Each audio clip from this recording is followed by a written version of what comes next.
Today's guest is Stefan Ciancio, the CEO and co-founder of Webinar Kit, a platform engineered to help business owners turn webinars into automated sales machines.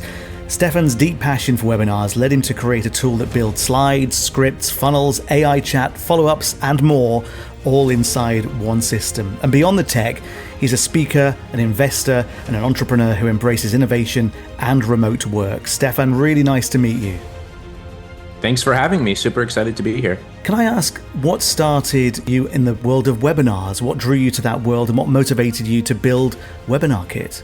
Yeah, so I used to be a mechanical engineer when I was out of school, and I worked in that field for 3 years. But the whole time I was always interested in doing something more, working for myself. And basically, more or less, I wanted to find a way to get out of my day job and make money for myself. And more or less, one of the first things I did was eBay sales. That kind of eventually led me towards appreciating selling digital products. So I got into the space of selling courses, coaching, agency services, and the way in which I was able to sell all of those successfully was with a sales webinar. So webinars kind of became the backbone for success in any business that I started. And more or less, that kind of led me to seeing the problems with the existing webinar software out there and their limitations and wanting to build something better. So in 2019, I partnered with someone who was on the software side, and we were like, let's create something that's actually built for marketers to get better success with webinars. So we started down that path, and more or less now we've built a software that's had over 20,000 users, has fixed a lot of the problems with existing webinar software, and has allowed multiple businesses to actually succeed in areas where other software fell flat for them. I know Webinar Kit's been really well adopted by the industry, but also people may have experienced Webinar Kit without actually knowing it because of the white labeling that you offer. Maybe you could talk us through that a little bit, how that idea came to life. Yeah. Well, believe it or not, it came through, I believe a user had reached out to us and say, hey, why don't you guys do white label? And we just thought about it and we're like, sure. So we like to listen to our users, and, my goal is to build something that people actually want. I think that works out better for them. And of course it works out better for us, right? So it's a win-win. And more or less we built in the feature, and it wasn't too popular in the very beginning, but it became more popular over time. And now initially it was a separate offering, and we've kind of integrated it in now to be one of our main offers. And rather than selling it as the feature itself, it's become a supporting feature. So it's like, hey, you're getting the best webinar software. We believe in selling the whole solution. So not just giving people a piece of the puzzle, but the whole puzzle in general, rather. So for example, now they get software, we give courses, we give community, but not only that, one of our plans does include the white label. So rather than it being the whole sell, it's more like, hey, you're getting everything you need to scale your business. And if you don't have a product, we let you white label and sell ours. And for the people who do have products, it becomes another lever in their business where it's like, you can sell our product, white label it, and get continuity in your business. So if you don't have continuity, you can use ours. If you don't have a product, you could sell ours. So it just kind of, we go from being literally, again, like most of the solution to being like the complete package, where I have never seen anyone else offer that exact solution before. Yeah, it makes absolute sense. Maybe you could walk us through how Webinar Kit works and maybe what makes it so unique. So one of the first reasons we started it was with autoplay. So for example, like all these other automated webinar solutions, because we were doing an automated webinar for a while, and they didn't autoplay. So what that means is basically people still have to go into the watch room and still press play. So it kind of defeats the purpose of this feeling like an event where, you're just kind of along for the ride. You have to press play like you would on a normal video. Just kind of kills the feeling. So we fixed that. That was the first thing we fixed. And then what we did was we made it much easier to use, much more modern, because a lot of these tools had been around forever. They were legacy, they were not adapted to the modern times. So we built in better templates, we built in a modern page builder that's drag and drop. We built in the ability to embed the entire webinar on your own website as opposed to hosting it directly with ours.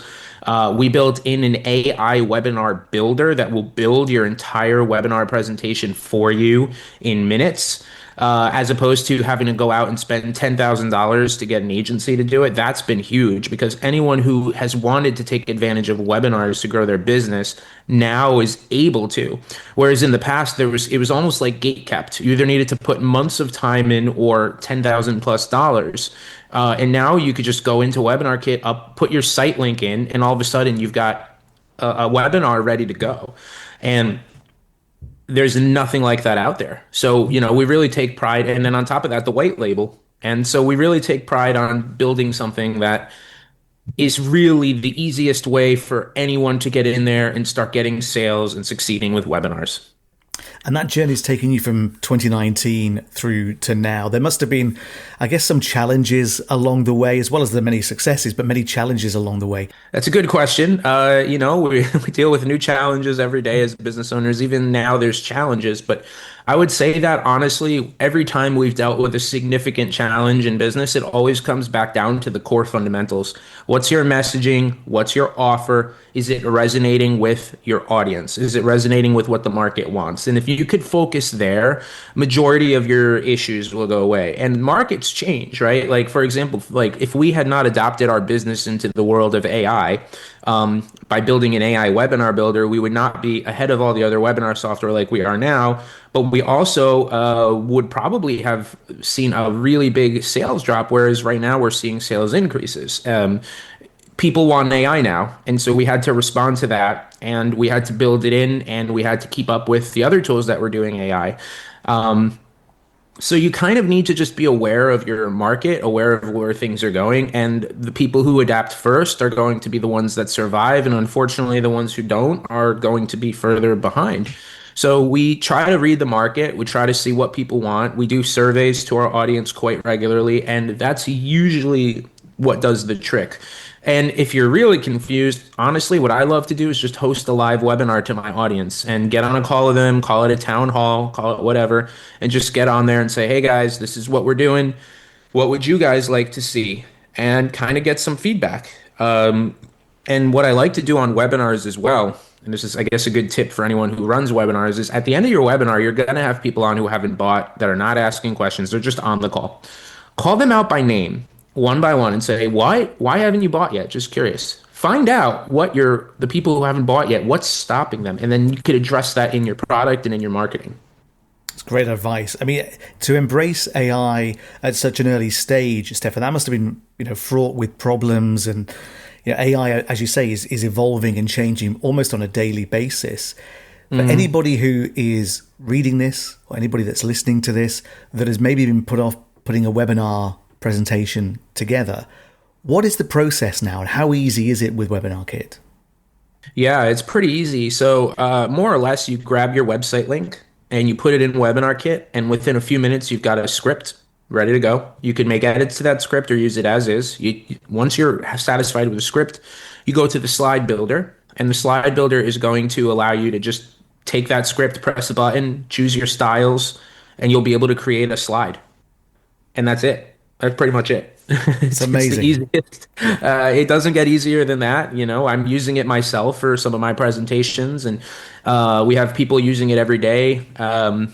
And it's only getting better and better. We're listening to our users, kind of like what I mentioned before. We added in a bunch of different features, the ability to build a small webinar, a long webinar, a webinar with more images, a webinar with less images. So we listen to our users and what they want. And so we've got a really good increase in feature sets and stuff like that. If there's somebody who has never done a webinar before and maybe is a little bit nervous about taking their first steps, what do you say to them, Stefan, to encourage them to actually embrace doing webinars?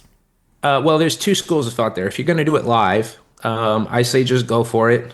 You could start with a small audience, right? You don't need to get on with five. You can get on with 5 or 10 people, and start building that muscle. That's really what it comes down to, is you just need to build the muscle.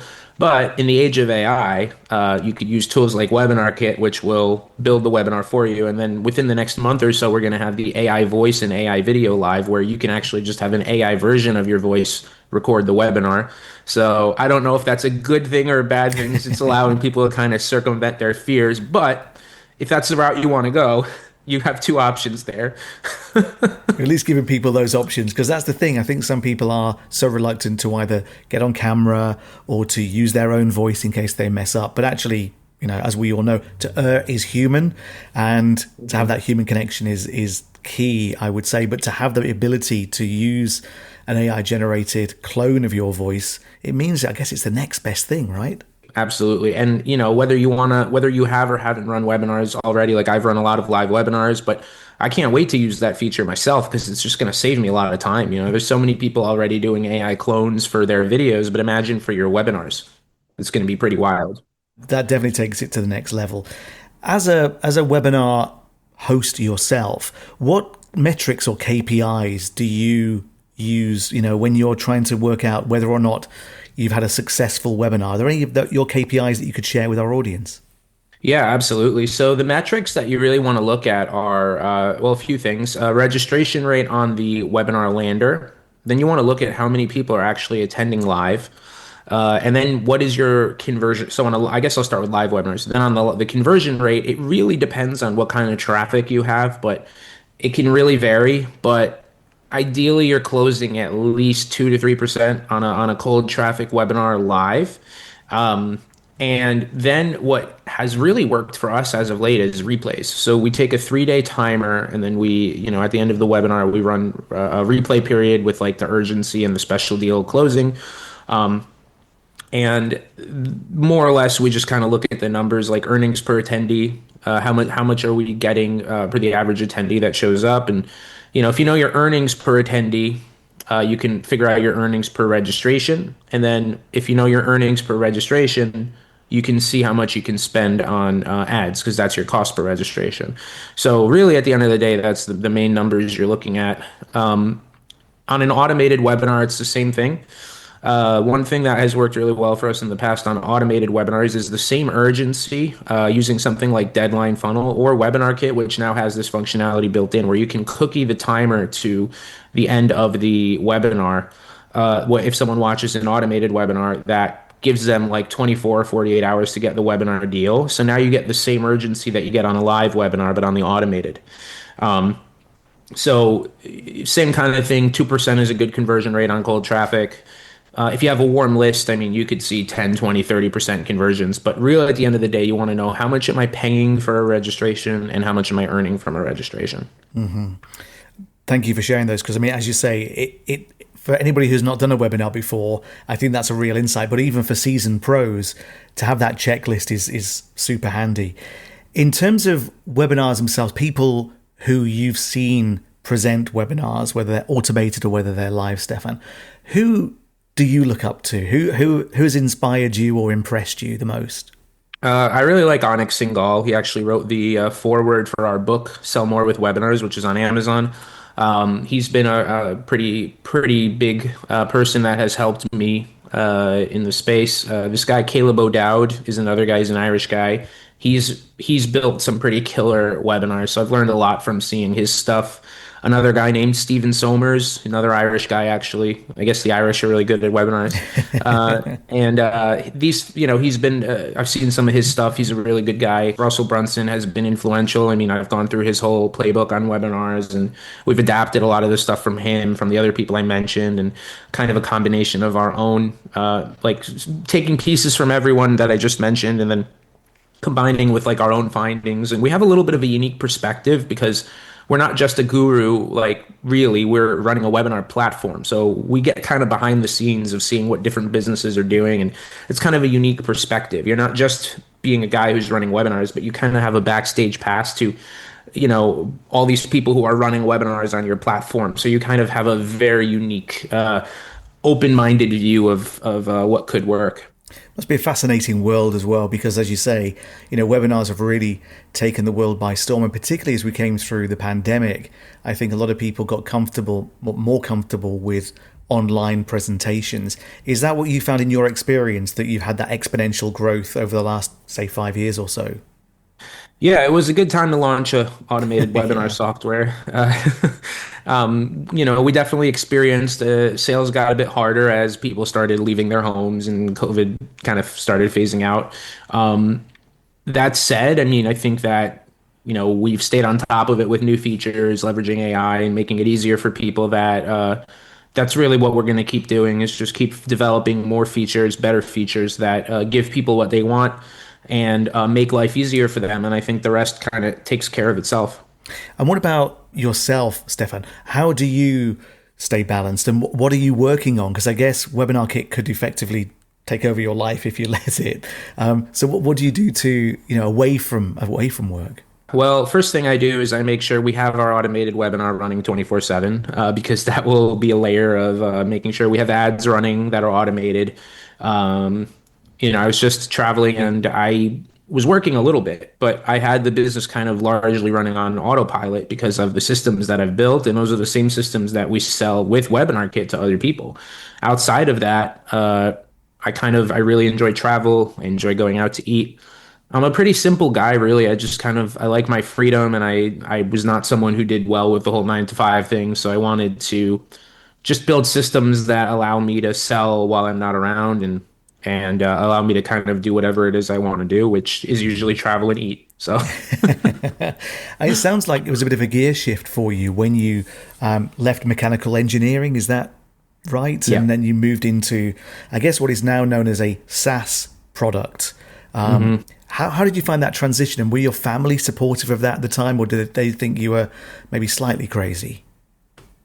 Yeah, I think that the narrative here is very much I think America has more of an entrepreneurial community, especially now, like than before. It's not uncommon to, quit your job and go try to start your own thing, especially in 2025. But when I was starting in 2013, it was a lot less common, it was considered a lot more risky.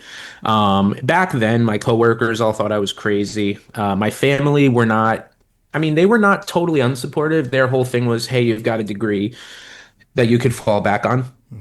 And I just remember saying to them one day, like, I just want to light my degree on fire. I don't care about my degree. I'll never go back to doing that.